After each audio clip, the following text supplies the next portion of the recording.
Je me tenais devant le miroir en pied, lissant ma robe pour la 100e fois. Le reflet qui m'était renvoyé était bien loin de la femme effrayée et brisée que j'avais été il y a quelques années. Et la voix de Max monta du rez-de-chaussée, me rappelant que nous serions en retard si je ne me dépêchais pas. « J'arrive, chérie. » répondis-je en respirant profondément. Ce soir était important, c'était notre premier dîner avec sa mère depuis notre mariage. Je n'avais rencontré Marie-Anne qu'une seule fois, lors du mariage, et son regard perçant m'avait donné l'impression d'être disséqué. Lorsque j'ai descendu les escaliers, le visage de Max s'est illuminé. « Tu es magnifique, Léa, » dit-il en m'embrassant. Je me suis détendue dans son étreinte, savourant le sentiment de sécurité et d'amour, quelque chose que je n'avais jamais vraiment connu avant lui. « Merci. » murmurai-je. « J'espère juste que ta mère est d'accord. » Max rit. « Ne t'inquiète pas pour elle. Elle t'aimera quand elle te connaîtra. » Le trajet jusqu'à la vaste maison victorienne de Marie-Anne s'est déroulé dans le calme, mais mon estomac s'est emballé. Lorsque nous nous sommes arrêtés, j'ai remarqué la pelouse méticuleusement entretenue et la Mercedes rutilante dans l'allée. « Tu es prête ?» m'a demandé Max en me serrant la main. J'ai hoché la tête, affichant un sourire comme je ne le ferai jamais. Marie-Anne a ouvert la porte elle-même, parfaitement coiffée et portant un collier de perles qui a probablement coûté plus cher que notre voiture. « Maxwell, mon chéri », roucoulait-elle en embrassant ses joues. Son regard a glissé sur moi et j'ai juré que la température avait chuté de 10 degrés. « Léa, comment ? » « Je suis ravie de te revoir. Merci de nous accueillir, Marie-Anne. » dis-je en m'efforçant de ne pas trembler. Elle nous fit entrer et je m'émerveillai du décor opulent. Des portraits de famille tapissaient les murs, des générations d'hommes et de femmes au visage sévère nous regardaient. Le dîner est presque prêt, annonça Marie-Anne. Maxwell, sers-nous donc du vin. Tandis que Max se dirigeait vers le chariot du bar, Marie-Anne se tourna vers moi. Alors Léa, dit-elle, sa voix dégoulinant d'une fausse douceur. Parle-moi de ta famille. Que fait ton père ? Je déglutis difficilement. Il travaille dans le bâtiment. Ma mère est enseignante. Les lèvres de Marie-Anne se sont amincies. Comme c'est pittoresque. Et vous ? Qu'est-ce que vous faites déjà ? Je suis assistante sociale, répondis-je en relevant le menton. J'aide les familles en crise. Elle rit d'un air cassant. Je suppose qu'il faut bien que quelqu'un le fasse. Max est revenu avec nos boissons, inconscient de la tension qui régnait. De quoi parlons-nous, oh ? J'apprends juste à mieux connaître ta charmante épouse, dit Marie-Anne, son sourire n'atteignant pas ses yeux. Savais-tu que son père travaille dans le bâtiment, ma chère, n'est-ce pas fascinant ? J'ai vu une lueur de gêne traverser le visage de Max, mais il s'est empressé de la dissimuler. Et la famille de Léa est merveilleuse, maman. Tu les aimerais si tu les rencontrais. Marie-Anne fredonne sans s'engager. Bon, on passe à table ? Tout au long du dîner, Marie-Anne m'a posé des questions sur mon passé, chacune d'entre elles ressemblant à un coup de poignard subtil. Je répondais aussi poliment que possible, mais ma patience s'épuisait. Quand pouvons-nous espérer avoir des petits-enfants ? Demanda soudain Marie-Anne en posant sa fourchette. Je m'étouffai avec mon vin. Pardon, des enfants, ma chère. Vous avez sûrement l'intention de fonder une famille bientôt ? Maxwell ne rajeunit pas, vous savez. Max s'est raclé la gorge. Maman. Nous ne sommes mariés que depuis quelques mois. Nous avons tout le temps pour cela. Les yeux de Marie-Anne se sont rétrécis. C'est absurde. Le nom Caldwell doit être perpétué. Tu veux des enfants, n'est-ce pas, Léa ? Je me suis sentie prise au piège, tous les yeux rivés sur moi. Nous n'en avons pas encore vraiment parlé, réussis-je. Eh bien, tu ferais mieux de t'y mettre, dit Marie-Anne d'un ton sec. Pour une femme de ton âge, la fertilité ne dure pas éternellement. Mère, avertit Max, mais le mal était fait. Je me suis levée brusquement, ma chaise raclant le sol. Excusez-moi, marmonnai-je, en me réfugiant dans la salle de bain. En m'aspergeant le visage d'eau froide, je fixais mon reflet. Dans quoi m'étais-je fourré? Max m'avait semblé si différent des hommes de mon passé. Il était gentil, il me soutenait, il m'aimait. Mais maintenant, face au mépris évident de sa mère, je me demandais si je n'avais pas fait une terrible erreur. Un léger coup frappé à la porte me fit sursauter. Léa. Max a appelé. Tu vas bien? J'ai pris une grande inspiration, me protégeant. Il était temps d'avoir une discussion sérieuse avec mon mari pour savoir où nous en étions et quel genre d'avenir nous avions vraiment ensemble. Les semaines qui ont suivi ce dîner désastreux avec Marie-Anne ont été tendues. Max et moi marchions sur la pointe des pieds, l'éléphant dans la pièce grandissant de jour en jour. Je savais que nous devions parler, mais à chaque fois que j'essayais d'aborder le sujet, Max trouvait une excuse pour changer de sujet ou quitter la pièce. Tout s'est précipité un dimanche après-midi. J'étais en train de plier du linge quand le téléphone de Max a sonné sur la table de nuit. J'ai jeté un coup d'œil, sans vouloir être indiscrète, mais le nom qui s'affichait à l'écran m'a glacé le sang. Maman. Avant que je puisse détourner le regard, l'aperçu du message s'est affiché. As-tu déjà parlé des enfants à Léa? Le temps presse. Mes mains ont tremblé lorsque j'ai posé la chemise que j'étais en train de plier. Max, appelai-je, la voix plus aiguë que je ne l'avais prévu. Et elle apparut dans l'embrasure de la porte, une expression méfiante sur le visage. Qu'est-ce qu'il y a? Je désignai son téléphone. Tu veux bien m'expliquer pourquoi ta mère t'envoie des textos sur nos projets de reproduction? Le visage de Max a pâli. Il saisit le téléphone et lit rapidement le message. Léa, je peux t'expliquer. Je t'en prie, dis-je en croisant les bras. Parce que de mon point de vue, on dirait que toi et ta mère avez discuté de notre vie privée dans mon DOS. Et elle se passa une main dans les cheveux, une habitude nerveuse que j'avais fini par reconnaître. Ce n'est pas du tout ça. Elle est juste inquiète. Inquiète? Répondis-je avec incrédulité. Max, elle est obsédée. Et tu la soutiens. Elle veut bien faire, protesta-t-il faiblement. Elle veut juste que nous soyons heureux. J'ai ri. Un son amer. Heureux. Tu crois que me mettre la pression pour que j'ai un bébé pour lequel je ne suis pas prête me rendra heureuse? L'expression de Max s'est durcie. Et quand seras-tu prête, Léa? Nous ne rajeunissons pas, déficit. Tu ne veux pas d'une famille? Ces mots m'ont fait l'effet d'une gifle. Bien sûr que si, dis-je à voix basse. Mais à nos conditions, pas à celles de ta mère. Et ma mère n'a rien à voir là-dedans. Max a insisté. Mais je pouvais lire le mensonge dans ses yeux. C'est vrai? Alors pourquoi elle t'envoie des textos à ce sujet? Pourquoi discutes-tu de nos décisions personnelles avec elle? La mâchoire de Max s'est serrée. Elle fait partie de la famille, Léa. Elle a le droit de savoir. Non, je l'ai interrompu. Elle n'a pas le droit de savoir. C'est entre toi et moi. Ou du moins, ça devrait l'être. Nous nous sommes regardés pendant un long moment. Le fossé entre nous se creusait à chaque seconde. Finalement, Max a parlé. Sa voix était grave et dangereuse. Peut-être que ma mère a raison. Peut-être que tu n'es pas la bonne personne pour continuer à porter le nom de Colwell après tout. J'ai reculé comme s'il m'avait frappé.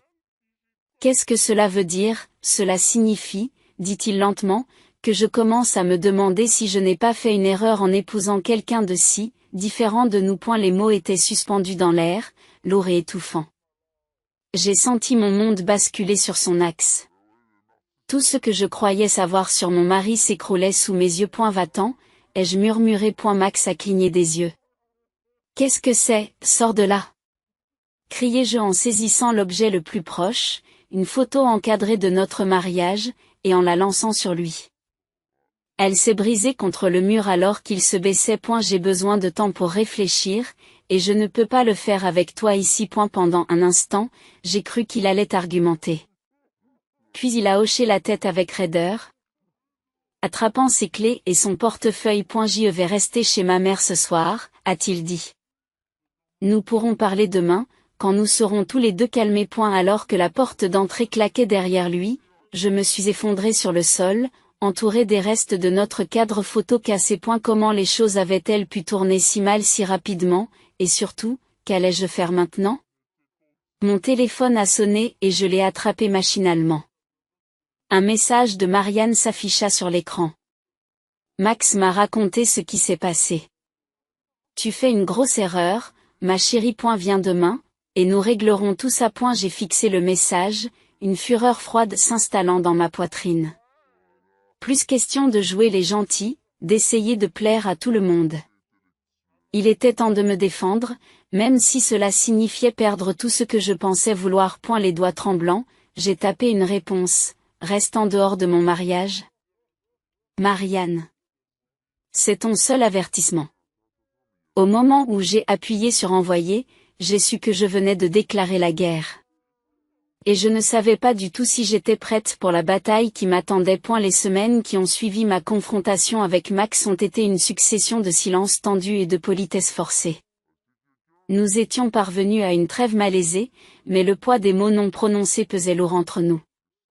Je savais que nous attendions tous les deux que l'autre chaussure tombe. C'est finalement ce qui s'est produit par une fraîche matinée d'automne. Je sirotais mon café lorsque Max se racla la gorge, posant son journal avec un air de décontraction forcée. Léa, commença-t-il, la voix soigneusement neutre. Je me suis dit que nous devrions peut-être consulter un spécialiste de la fertilité. J'ai failli m'étouffer avec mon café. Qu'est-ce qu'il y a? Max s'est penché en avant, le regard sérieux. Cela fait des mois. Et nous ne rajeunissons pas. Je pense juste qu'il serait sage d'explorer nos options. Et la pression non exprimée de Marianne flottait dans l'air comme un nuage toxique. J'ai posé ma tasse avec un bruit sec. Max, nous avons décidé d'attendre. Je ne suis pas prête. Quand seras-tu prête? Interrompit-il, la frustration s'infiltrant dans son ton. On ne peut pas remettre ça à plus tard, Léa. Tu ne veux pas fonder une famille, ces mots m'ont blessé, mais je me suis forcée à rester calme. Bien sûr que si, mais à nos conditions, pas à celles de ta mère. La mâchoire de Max s'est serrée. Il ne s'agit pas de ma mère. Il s'agit de nous, de notre avenir. J'y ris amèrement. C'est le cas? Parce que j'ai l'impression qu'il s'agit d'apaiser Marianne et son obsession de perpétuer la lignée des Caldwell. Ce n'est pas juste, protesta Max, mais je pouvais voir une lueur de culpabilité dans ses yeux. Ce n'est pas le cas, lui dis-je. Alors pourquoi cette urgence soudaine? Pourquoi ne pouvons-nous pas laisser les choses se faire naturellement? Max se passa une main dans les cheveux, signe révélateur de son agitation. Parce que nous n'avons pas le luxe d'avoir du temps. J'ai déjà pris rendez-vous avec le docteur Reeves. C'est la meilleure spécialiste de la fertilité de la ville. J'ai eu l'impression d'être giflé. Tu quoi? Sans même en avoir discuté avec moi d'abord, je savais que tu réagirais ainsi, dit Max en haussant le ton. C'est pour ça que je ne t'ai rien dit. Parfois, Léa, tu as besoin d'un petit coup de pouce. Un coup de pouce, ai-je répondu avec incrédulité. Ce n'est pas un coup de pouce, Max. C'est une poussée du haut d'une falaise. Nous nous sommes regardés à travers la table de la cuisine, la distance entre nous semblant s'accroître à chaque seconde. Finalement, j'ai pris une grande inspiration, forçant ma voix à rester stable. D'accord, dis-je, j'irai au rendez-vous. Le visage de Max s'est illuminé. C'est vrai? Léa. C'est merveilleux. J'y lève une main pour le faire taire. Je n'ai pas fini. Je veux bien partir.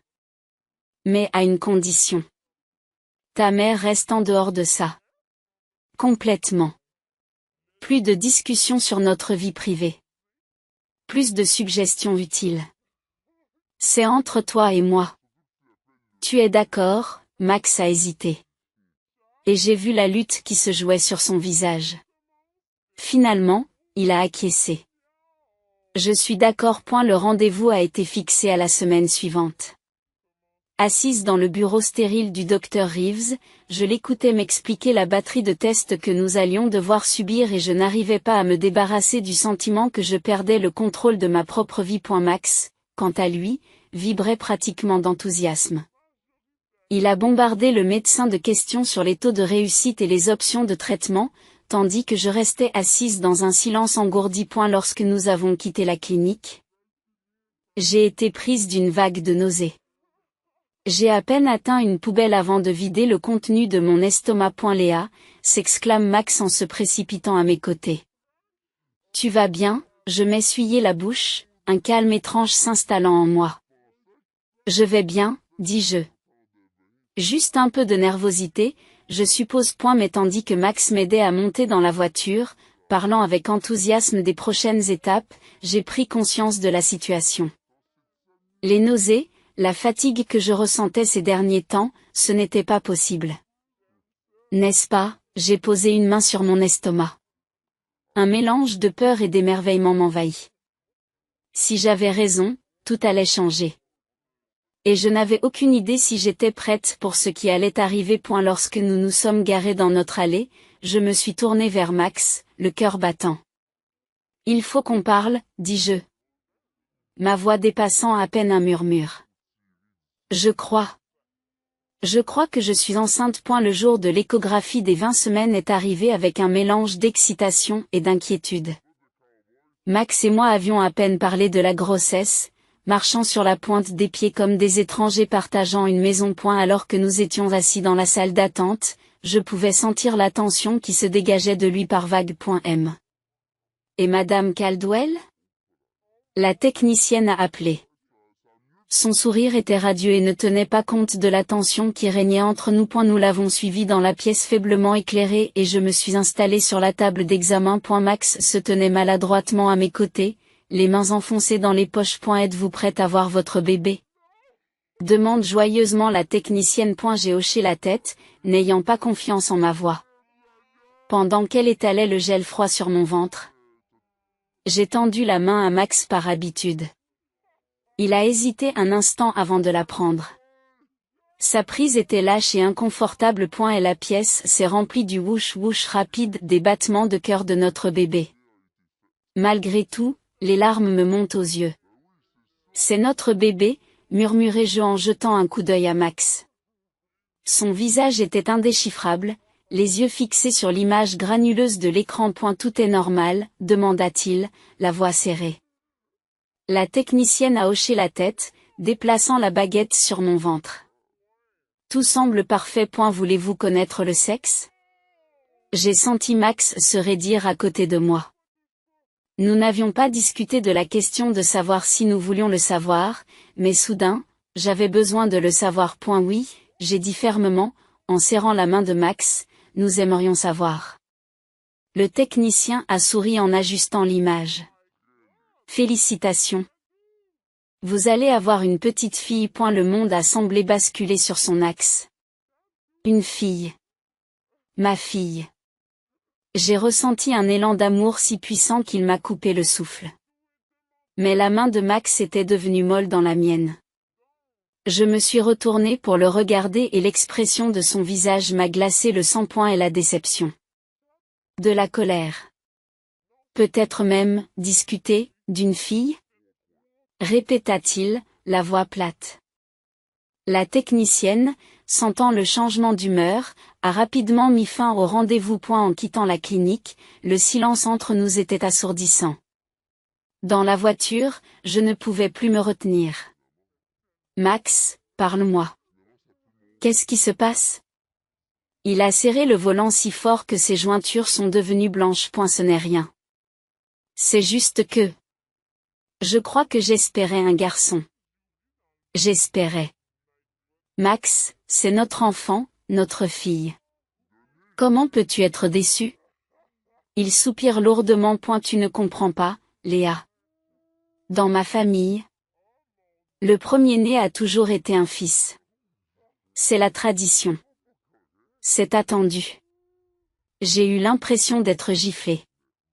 Attendu? De la part de qui? Ta mère? La mâchoire de Max se crispe. Et il ne s'agit pas de ma mère. Il s'agit de perpétuer le nom appelé Well, l'héritage. Arrête la voiture, dis-je à voix basse. Quoi? J'ai dit, arrêtez la voiture. J'ai crié. Max s'est arrêté et j'ai tâtonné avec ma ceinture de sécurité, cherchant désespérément de l'air. Alors que je trébuchais sur le trottoir, Max m'appela.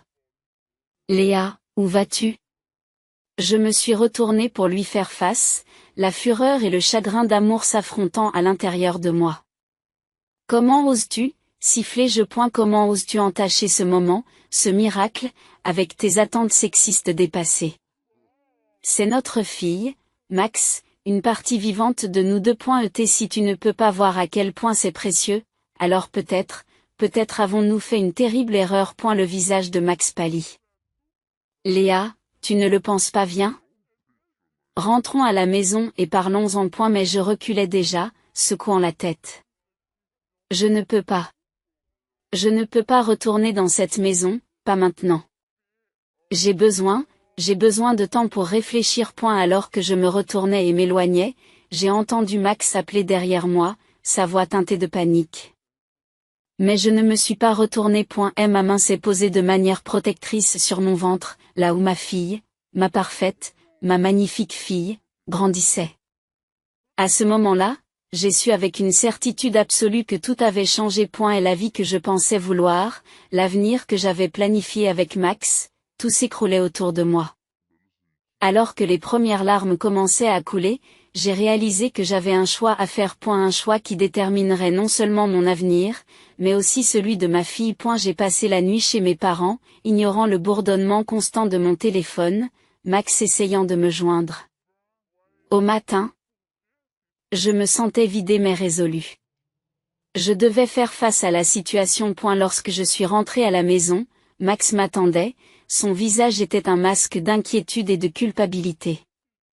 Léa, je suis vraiment désolée, je ne voulais pas, j'ai levé une main pour le faire taire.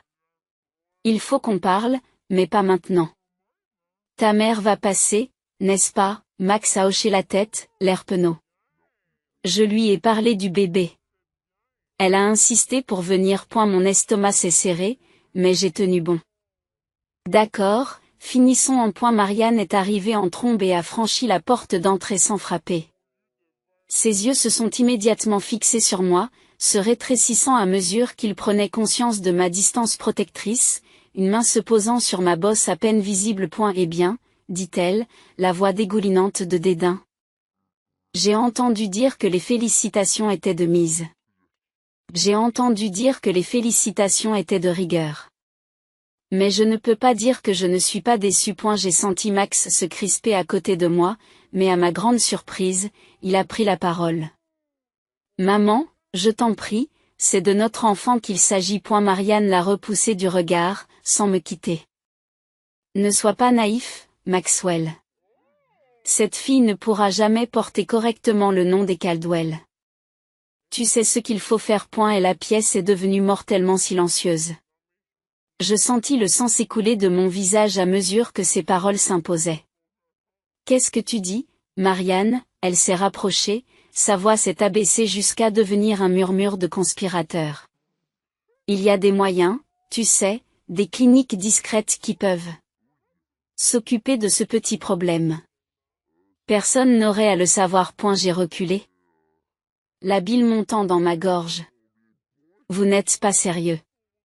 C'est votre petite fille. Marianne a craché le mot comme une malédiction. Quelle utilité pour notre famille? Non, il vaut mieux recommencer. Réessayer de prendre un air convenable. Je me suis tournée vers Max, cherchant désespérément son soutien, mais le conflit qui se lisait sur son visage m'a fait sombrer. Max, murmurai-je, suppliante, il ne voulait pas croiser mon regard. Peut-être. Peut-être devrions-nous envisager toutes nos options, Léa. Le monde sembla basculer sous mes pieds. J'ai reculé en titubant, mettant de la distance entre moi et ces étrangers qui portaient les visages de mon mari et de ma belle-mère. Sortez, dis-je, ma voix dépassant à peine un murmure. Marianne sourit, triomphante. Ne nous précipitons pas, ma chère. J'ai dit, sortez. J'ai crié, mon calme s'est effondré, tous les deux. Comment osez-vous venir chez moi et me suggérer d'assassiner mon enfant, ma fille? Max m'a tendu la main. Le visage pâle. Léa, s'il te plaît, on ne fait que parler. Je me suis écartée de son contact. Non, Max, nous avons fini de parler. Je veux que vous sortiez tous les deux de cette maison, tout de suite. Marianne se redressa, indignée. Tu ne peux pas nous parler comme ça. Max, contrôle ta femme. Mais Max semblait figé, tiraillé entre sa mère et moi. À ce moment-là, en voyant son indécision, quelque chose en moi s'est brisé. Si tu ne pars pas, je partirai, dis-je, d'une voix étrangement calme. J'ai pris mon sac à main et mes clés, me dirigeant vers la porte. Où vas-tu? M'appela Max, la panique s'insinuant dans sa voix. Je me suis arrêtée sur le seuil, une main sur le ventre, l'autre sur la poignée. Un endroit sûr. Un endroit où ma fille sera aimée et appréciée, quoi qu'il arrive. En sortant, les laissant stupéfaits dans mon sillage. J'ai senti un étrange sentiment de paix s'installer en moi. La décision avec laquelle j'avais lutté était soudain devenue claire comme de l'eau de roche. J'y suis montée dans ma voiture, les mains tremblantes en démarrant le moteur. En m'éloignant du trottoir, j'ai aperçu Max dans le rétroviseur, debout dans l'embrasure de la porte, l'air perdu. Mais je ne me suis pas retournée. Je ne pouvais pas. Je me suis concentrée sur la route à suivre, sur l'avenir que je devais assurer pour moi et ma fille. Quoi qu'il en coûte, je la protégerai. Même si cela signifiait s'éloigner de tout ce que je pensais vouloir. Les larmes aux yeux, je me dirigeais vers un avenir incertain. Mais une chose était sûre, rien ne serait plus jamais comme avant. J'ai passé la semaine suivante chez mes parents, ignorant les appels et les messages incessants de Max. Ma mère s'impatientait tandis que mon père marmonnait qu'il fallait donner une leçon à ce garçon. Mais j'avais besoin de temps pour réfléchir. Pour planifier ma prochaine action. Le 8e jour, un texto de Max a finalement brisé mes défenses. S'il te plaît, Léa, il faut qu'on parle. Je te rejoindrai n'importe où. Contre mon gré, j'ai accepté de le rencontrer dans un endroit neutre, le parc où nous avions eu notre premier rendez-vous. En m'approchant de notre vieux banc préféré, j'ai vu Max faire les 100 pas, l'air hagard et privé de sommeil. Léa, souffla-t-il, le soulagement se lisant sur son visage. J'étais si inquiet. Je m'assis, gardant mes distances. Dis ce que tu as à dire, Max. Et elle passa une main dans ses cheveux ébouriffés. Je suis désolée. Je suis tellement désolée pour tout. J'ai été lâche, j'ai laissé ma mère dicter nos vies. Mais j'ai eu le temps de réfléchir et je sais ce qui est important maintenant. Toi et notre fille. C'est tout ce qui compte. Je voulais le croire. Mon Dieu, comme je voulais le croire. Mais le souvenir de son silence face à la cruauté de Marianne me piquait encore. Les mots sont faciles. Max. Mais quand c'était le plus important, tu ne nous as pas défendus. Je sais, dit-il, la voix brisée. Et je le regretterai toute ma vie. Mais s'il te plaît, donne-moi une chance d'arranger les choses. J'ai dit à ma mère qu'elle n'était plus la bienvenue dans notre vie, à moins qu'elle n'accepte notre famille telle qu'elle est. J'ai senti une lueur d'espoir, vite éteinte par la méfiance. Et comment l'a-t-elle pris? Le visage de Max s'est assombri. Pas très bien.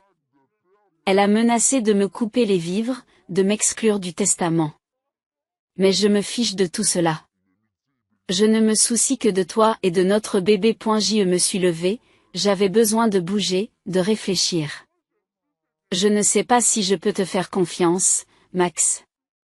Comment puis-je savoir que ce n'est pas juste une autre tentative pour m'apaiser? Il m'a tendu la main, les yeux suppliants. Viens à la maison avec moi, laisse-moi te le prouver. J'ai changé les serrures. Bloqué le numéro de ma mère. Notre maison nous appartient à nouveau. Plus d'interférences, plus de pression. Malgré moi, je l'ai laissé me conduire à sa voiture.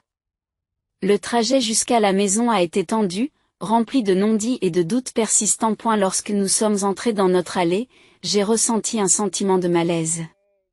Quelque chose ne tournait pas rond. Max tâtonnait avec ses clés, marmonnant à propos des nouvelles serrures, quand soudain la porte d'entrée s'ouvrit. Marianne se tenait là, son visage était un masque de juste fureur. C'est ainsi qu'elle a craché, la belle-fille prodigue est de retour. Je me suis précipité sur Max, la trahison me brûlant la poitrine. Tu as dit que je ne savais pas. Max a protesté, un véritable choc sur le visage. Maman, comment es-tu entrée ici? Marianne brandit une clé, le sourire aux lèvres. J'ai fait faire une copie, bien sûr. Pensais-tu vraiment pouvoir m'exclure de la vie de mon fils aussi facilement? J'ai reculé. Ma main couvrant instinctivement mon ventre. Je m'en vais. C'était une erreur. Max m'a attrapé le bras, la poigne serrée. Léa, attends. Ce n'est pas ce que je voulais. Je te le jure. Marianne s'avance, la voix empreinte d'une fausse inquiétude. Ne nous précipitons pas, ma chère. Nous sommes tous de la même famille. Nous ne voulons que votre bien et celui de l'enfant. La façon dont elle a dit l'enfant m'a fait froid dans le dos. Je m'éloignai brusquement de Max, le cœur battant la chamade. Ne vous approchez pas de moi, tous les deux. Alors que je me retournais pour courir, j'ai vu quelque chose dans la main de Marianne. Une seringue? Mon sang se glaça lorsque je pris conscience de la situation. Et il ne s'agissait plus seulement de contrôler la situation. Il s'agissait d'éliminer complètement le problème. Max, criai-je, la terreur me saisissant. Fais quelque chose.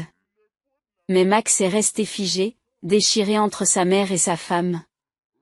L'indécision le paralysant une fois de plus. À ce moment-là, j'ai compris avec une clarté esséurante que j'étais vraiment seul. Personne ne viendrait me sauver. Si je voulais me protéger et protéger ma fille, je devais le faire moi-même. Avec une poussée d'adrénaline, j'ai dépassé Marianne et j'ai couru, ma seule pensée étant de m'éloigner le plus possible de ce cauchemar.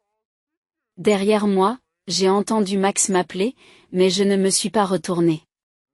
Cette fois, j'en avais fini avec les secondes chances. Et il était temps de me sauver. J'ai trébuché dans la maison de mes parents, haletant. Mon cœur battait la chamade.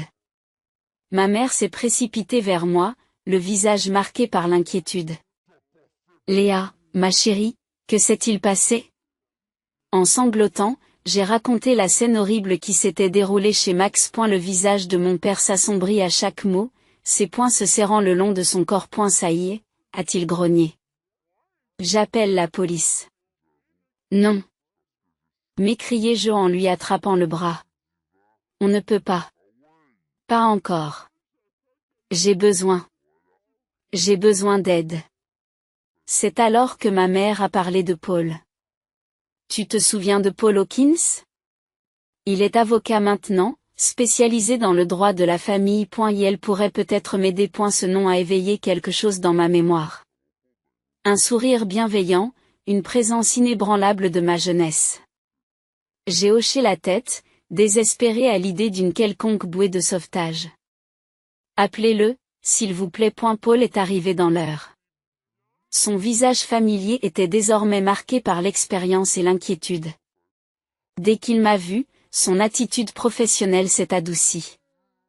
Léa, dit-il gentiment, je suis vraiment désolé que vous traversiez cette épreuve. Mais je vous promets que nous allons nous battre pour vous et votre fille. A eu cours des jours qui ont suivi, Paul est devenu mon roc.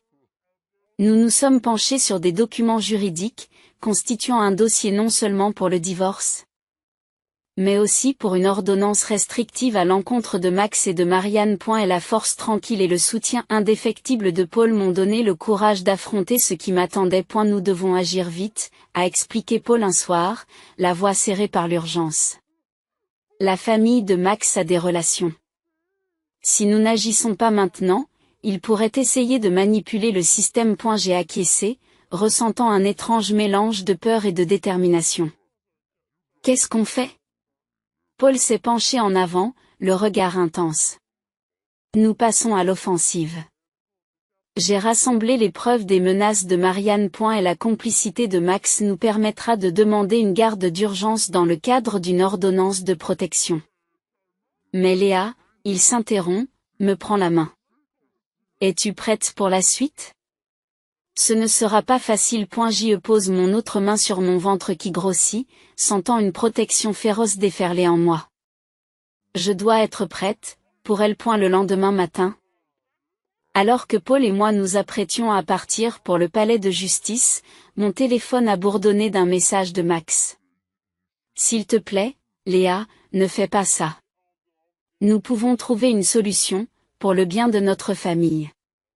J'ai montré le message à Paul. Ma main tremble. Elle a froncé les sourcils, l'a lu 2 fois avant de lever les yeux vers moi. C'est peut-être un piège, Léa. Nous devons être prudents. Mais quelque chose dans les mots de Max m'a fait chaud au cœur. Malgré tout, une petite partie de moi espérait encore une réconciliation pour la famille dont je rêvais. J'ai besoin de le voir, dis-je, ma voix étant à peine un murmure. Une dernière fois, pour le regarder dans les yeux et en avoir le cœur net. Le visage de Paul s'est crispé d'inquiétude. Léa, ce n'est pas sûr. Laisse-moi m'en occuper légalement. Non, interrompis-je, une clarté soudaine m'envahissant. J'ai besoin de le faire, pour tourner la page. Pour avoir de la force. J'ai besoin de l'affronter selon mes conditions. Après un long moment, Paul acquiesce à contre-séure. D'accord, mais je viens avec toi, et on fait ça à ma façon. Environnement contrôlé, témoin présent. Alors que nous roulions vers le lieu de rendez-vous convenu, un café très fréquenté au centre de la ville, j'ai senti un calme étrange s'installer en moi. C'était le moment, l'instant qui définirait mon avenir et celui de ma fille. Nous sommes entrés dans le café et j'ai tout de suite vu Max. Il avait l'air hagard, les yeux rougis et désespérés. Alors que je m'approchais, flanqué de Paul et de mon binôme, Max s'est levé et m'a tendu la main. Léa, s'il te plaît. Mais avant qu'il n'ait pu terminer, la porte du café s'est ouverte en grand. Marianne entre en trombe, le visage déformé par la rage. Petite traînée ingrate, hurla-t-elle en s'élançant vers moi. À ce moment-là, le temps a semblé ralentir. J'ai vu Paul s'avancer pour l'intercepter. J'ai vu mon père se placer devant moi de manière protectrice. Mais c'est la réaction de Max qui m'a figé sur place. Il se tenait là, paralysé une fois de plus, déchiré entre sa mère et sa femme. Dans son indécision, j'ai vu mon avenir se dessiner. Alors que le chaos éclatait autour de nous, j'ai fait mon choix. Plus d'hésitation, plus de seconde chance. Il était temps de me battre pour la vie que ma fille méritait, avec ou sans Max à mes côtés. Le café s'est enfoncé dans le chaos. Le cri de Marianne traversa l'air alors qu'elle s'élançait vers moi, les yeux fous de rage. Paul s'interposa rapidement entre nous, tandis que mon père me tirait en arrière pour me protéger. Ça suffit. La voix de Paul retentit, réduisant la pièce au silence. Il se tourna vers Max, qui restait figé, le visage indécis. Mais triste amère où je la fais arrêter pour agression. Max sort enfin de sa stupeur et saisit le bras de Marianne. Maman. Arrête. Tu fais une scène. Mais Marianne n'a plus de raison. Elle se dégagea de l'emprise de Max, le doigt pointé vers moi, accusatrice. Tu vas le regretter, Léa.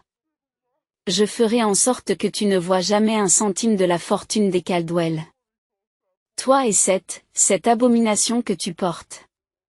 La salle s'est tue, tous les regards se sont tournés vers nous. J'y sentis une poussée de force me traverser, alimentée par la colère et une protection féroce pour ma fille à naître. J'ai fait un pas en avant, d'une voix ferme et claire. Écoute attentivement, Marianne, car je ne le dirai qu'une seule fois. Je ne veux pas de ton argent. Je ne veux rien de vous ou de votre famille. Ce que je veux, c'est que vous restiez loin de moi et de mon enfant. Pour toujours. Je me suis tournée vers Max, mon cœur se brisant alors même que je prononçais les mots que je savais devoir dire. Et toi, Max, je t'aimais. Je pensais que nous avions un avenir ensemble. Mais je vois maintenant que tu ne seras jamais assez fort pour lui tenir tête. pour nous tenir tête. Le visage de Max s'est effondré. Léa, s'il te plaît. Je peux changer. On peut s'en sortir. Non, interrompis-je, ma détermination se renforçant à chaque mot. Nous ne pouvons pas. Je n'élèverai pas ma fille dans un foyer où elle est considérée comme inférieure, où sa valeur est déterminée par son sexe. Elle mérite mieux. Je mérite mieux. Paul s'est avancé, posant une main réconfortante sur mon épaule. Monsieur Caldwell, Madame Caldwell, j'ai ici des papiers de divorce et une ordonnance restrictive. Je vous conseille vivement de les signer maintenant, sinon nous serons obligés de porter l'affaire devant les tribunaux. Je vous assure que vous ne voulez pas que les détails de votre comportement soient rendus publics. Marianne bafouille, le visage rouge de fureur. Mais Max, à ma grande surprise, semble se dégonfler. Il m'a regardé, puis a regardé sa mère, et pour la première fois. J'ai vu une lueur de compréhension dans ses yeux. Ça suffit, maman, dit-il doucement. C'est fini. Les mains tremblantes, Max prit les papiers de Paul et les signa. Marianne a protesté, mais Max l'a fait taire d'un regard. Nous avons perdu, mère. Il est temps de lâcher prise. En quittant le café, Max s'est arrêté à la porte et m'a regardé une dernière fois. Je suis désolé, Léa. J'espère que tu trouveras le bonheur. Puis ils sont partis. La tension dans la pièce s'est dissipée, me laissant vider mais étrangement légère. Paul s'est tourné vers moi, les yeux remplis d'inquiétude et de quelque chose d'autre que je n'arrivais pas à nommer. J'ai acquiescé en posant une main sur mon ventre. Nous allons bien, tous les deux. Lorsque nous avons quitté le café, entouré du cercle protecteur de Paul et de mes parents, j'ai senti un sentiment de paix m'envahir. La route ne sera pas facile, mais pour la première fois depuis des mois. Je ressens de l'espoir. Paul m'a serré la main doucement. Tu as été incroyable, Léa. Ta fille a de la chance de t'avoir comme mère. J'ai souri, sentant les larmes me monter aux yeux. Merci, Paul, pour tout. Je ne sais pas comment j'aurais pu traverser cette épreuve sans toi. Elle m'a regardé attentivement, sa voix était douce mais sûre. Tu es plus forte que tu ne le penses, Léa. Tu aurais trouvé un moyen, mais je suis heureux d'avoir pu être là pour toi. Alors que nous marchions vers la lumière du soleil, j'ai senti un coup de pied de la part de ma fille, comme si elle confirmait mes choix. J'ai ri, un son de joie pure et de soulagement. Qu'est-ce qu'il y a ? M'a demandé Paul en souriant de ma joie soudaine. Rien, ai-je répondu en souriant. J'y pense juste à l'avenir, à notre avenir. Tandis que nous nous éloignions, laissant derrière nous le café et tout ce qu'il représentait, j'ai senti monter un sentiment d'excitation. Le chemin à parcourir était incertain. Mais pour la première fois depuis longtemps, je me réjouissais du voyage. Avec ma fille à mes côtés et des amis comme Paul pour me soutenir, je savais que nous pouvions tout affronter. La bataille était terminée et nous avions gagné. Il était maintenant temps de commencer à vivre.